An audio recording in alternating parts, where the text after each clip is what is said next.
السلام عليكم ورحمة الله. بسم الله الرحمن الرحيم. بسم الله ما شاء الله. شايف النهاردة 110 متر، شايف 3 غرف وريسبشن 20 قطرتين، شقة عداد كهرباء، عداد غاز، تقريبا عداد مية. هنكتب برضه في الوصف إذا كان فيها عداد مية ولا لأ.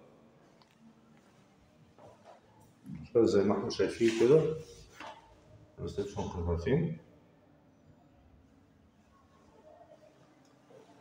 أول غرفة معانا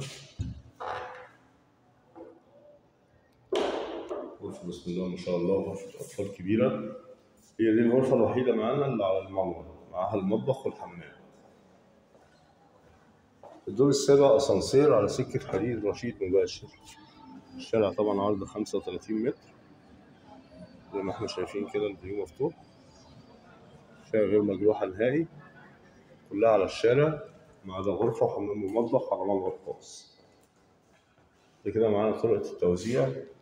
أول حاجة على اليمين كده معانا المطبخ، وبعد هنا في مكان تلاجة، غسالة تحت الحوض، بوتاجاز في الوش.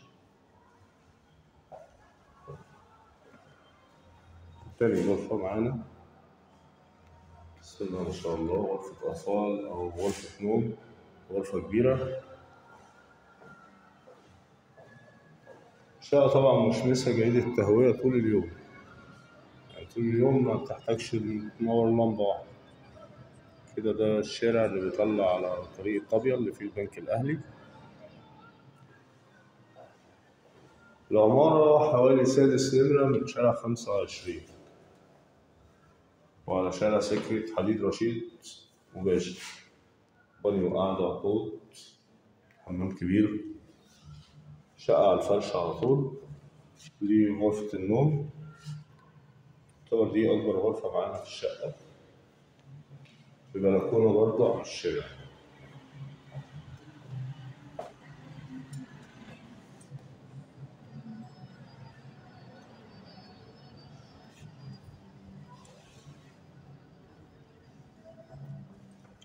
اتحاد ملاك تسلسل ملكية حصة في الأرض. سعر الشقة 950,000 قابل للتفاوض بسيط. أي استفسار تاني هيبقى على رقم التليفون أسفل الفيديو. أشوفكم على خير. السلام عليكم ورحمة الله وبركاته.